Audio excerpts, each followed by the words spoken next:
Hey everybody, I'm Tim Anderson, aka Renfill, the bearded dwarven princess to some from the Rings of Power world. Today we're going to be talking about the Wheel of Time. I've got a needy Lucas in my lap. What's up, buddy?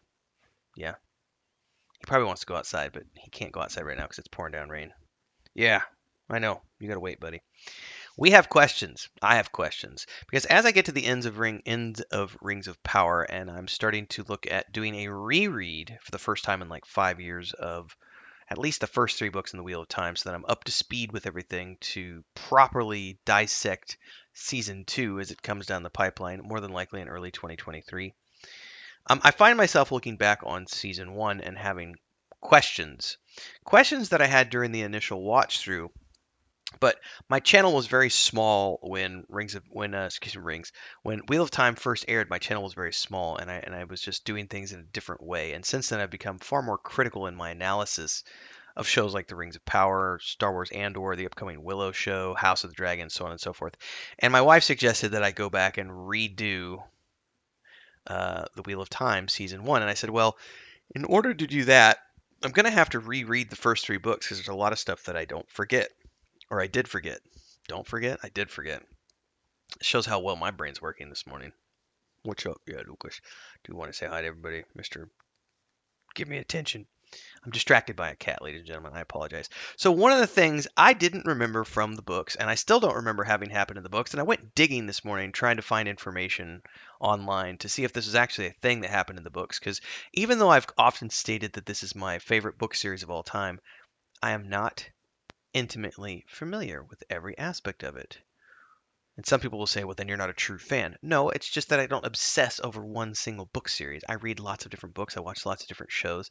And even though I consider this to be my favorite book series of all time, I don't have to read it every single day of every single year. I've read it, I think, all the way through three times that I can confirm. There might have been a fourth in there somewhere that I just don't remember because there's been lots of substances imbibed over the years that cloud the memory. Let's just put it that way. In any case, I don't remember Moraine being cut off from the One Power in the books, but yet it happened in the show. So someone help me wrap my brain around this. Comments below, those of you who are intimately involved in all this and know things way better than I do, because we're going to be discussing this today. Before we go any further, though, this is the part of the video where I say, if you like what you see here today, like, subscribe, and hit the bell icon. Because now that we're getting done with Rings of Power and we're on to other things, the Wheel of Time is next up on the chopping block for my rant series, where I'm going to be dissecting the show. I'm going to go back and rewatch episodes. I'm going to be rereading the first three books to prepare myself for season two. And I'm going to be doing these rant videos where I have questions about decisions that were made for season one's production. And some of you who have analyzed these things far deeper than I have will have answers for me. So hopefully you will help me learn more about my favorite book series that I don't know intimately, as some people suggest I should. So, also, all of these amazing people who keep me going full time on YouTube, thanks to you for your support. You too can become a supporter. We're going to talk about it at the end of the video, so wait till then because I want to do the meat of the matter before we actually get to the whole, give me money for what I do. Although it is important that you give me money for what I do, otherwise I can't do what I do. Moraine did not, as far as I remember, lose her powers during the book series. Now, in the show, she does get cut off from the source. Now, this website made me laugh, and I don't know enough about the cinemaholic.com. Do they only review shows and movies, and do they not pay attention to source material? Because their whole review of this episode is done from the perspective of the show. It doesn't mention anything about the books. But she does get cut off from the One Power. And what we don't know is, did she really get stilled, or is she just being shielded by the Forsaken? That's something we don't know yet. So it could be that she's just being shielded. But I would also bet on them coming back around because they have sped up the timeline for Nynaeve's character so much that she's already doing amazing things with healing magic in the first few episodes of the show, things that no other Aes Sedai has been able to do for, centuries. And I have a feeling that they're going to be taking this whole stilling component where she can heal that and make this a part of the show earlier on to define her as this super powerful, amazing, badass woman, which she is from the books, but also it's a gradual growth in the books. And they mention here, I think it's book 6 before she actually starts to being able to heal people and to heal the stilling and give them back their abilities. But it's also noted in the books that when she does that, they only gain a portion of their power back. They don't get all of their powers back. But going back to Moraine, the only thing I remembered from Moraine, and this is where those of you who are true hardcore fans of the books can help me out here, because I did remember her having her powers lessened, but not because of being cut off or anything else. But it was because when she got trapped in the tower by the Aelfinn and the Aelfinn, if I'm pronouncing those right, the Aelfinn and the Aelfinn, um, where they basically were feeding off of her and feeding on her connection to the one power the whole time she was trapped in there. And as a result, when she got out, she was much weaker than she was before, but she obviously has the, what do they call them? The Sangreal? Um, Angreal. Sorry. It was one of the 3 demands she was granted, and she was able to get that, which allows her to be stronger than she was before, but through the use of this relic device, which allows her to tap into a greater amount of the one power than she could before. But I don't remember. And again, I think it's been 5, it might be 6 years since my last read through of um, the Wheel of Time. And when I've done the Wheel of Time before, the first time I read it through was when Robert Jordan was alive. I read those books all the way up until his death. And then I read them through again a few years after his death, up to and including the first Brandon Sanderson book. And then I did a full read through with all of Brandon Sanderson's completed versions. And then I did a partial read through at some point, like 5 or 6 years ago. So I've actually come to think of it, only done a full read through all the way through one time.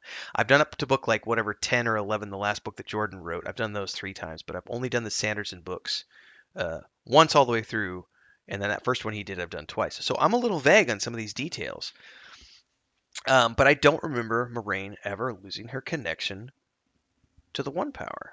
Like, did that happen in the books, or is that something they did just invented for the shows? Because I can't find any information about it online, and it's been so long since I've read the books.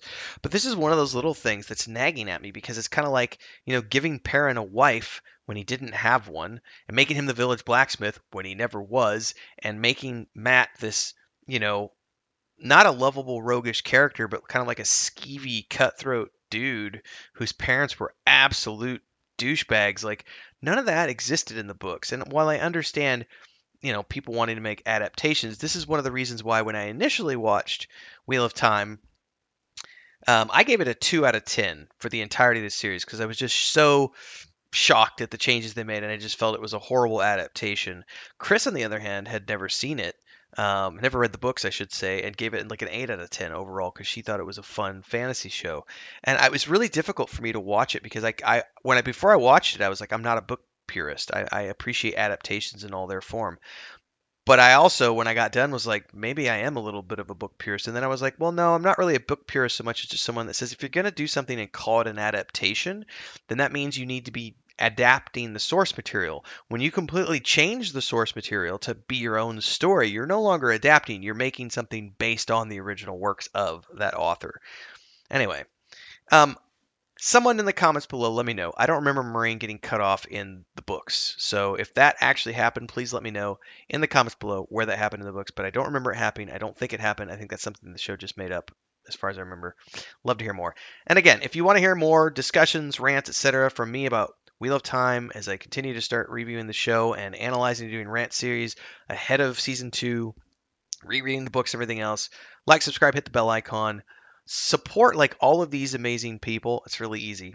On a premiere like this, you can do super chats and stickers down in the chat window. Click that $sign, whatever amount you want to contribute. This is pre-programmed ones. It's super simple. Thank you so much for doing so. You can also do super thanks down below after the video has already been uploaded and it's past the premiere. And we have 3 tiers of memberships that you can dive into down there. It's part of the Adventurers Guild is what we call our membership options here. And of course, there's also a Patreon page for my own fantasy series, 5th edition tabletop series, and the point and click adventure game that I'm building with my wife and my brother. So you can check all that stuff out as well. And of course, don't forget to check out all the other things I do here on YouTube.